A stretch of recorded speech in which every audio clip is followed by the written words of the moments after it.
I'm Jared Ballheis, and I'm a filmmaker. When I graduated high school, I went straight into the Marines, served 6.5 years, and one of the units that I was with was 2nd Battalion, 7th Marines, and with those guys, we went to Afghanistan in 2008, kind of like when we, I don't know what the term is, like re-invaded Afghanistan. I mean, we never really left, but it became a big deal again. And we were over there, we were an expeditionary unit.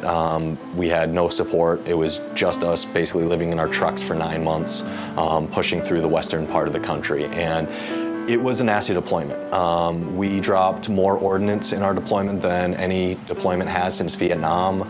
We had casualties left and right we had some of the highest injury rates out of any unit. It was rough. It was really rough. And since coming home, it hasn't gotten any easier. As of right now, 2-7, specifically the year of 2008, that group of guys, we currently have the highest suicide rate out of any military unit in history.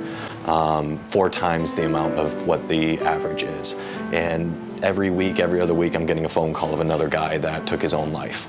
And so to commemorate the men that we lost over there and the men that we keep losing, I've been wanting to get my unit's crest ever since I was in the unit, just couldn't find the right artist, couldn't find the right design, couldn't find the right look.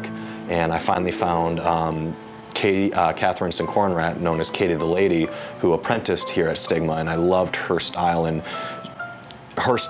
her work was the only thing worthy of doing justice to what this tattoo meant for me. And so I ended up going with her. We worked to custom design, some artistic interpretation of the unit's crest, and now it's almost finished, one more sitting, and it's basically covering my entire lower leg.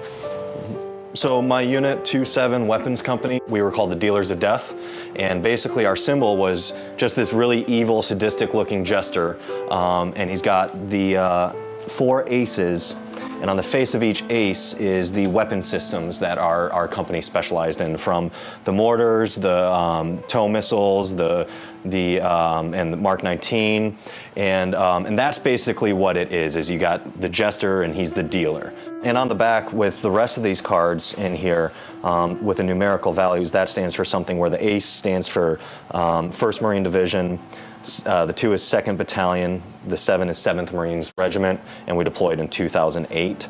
And then the numerical value of all of these added up with the King, Queen, Jack, 6, and then these ones is the 54 brothers that I've lost combined in combat or suicide. And so it's kind of got the unit that I was with combined with the guys that I've lost. And it really sucks to say this, but there's a reason that there's a big gap along the back here, because over the next couple of years, I'm going to have to be adding more cards to keep up with the guys that keep taking their lives.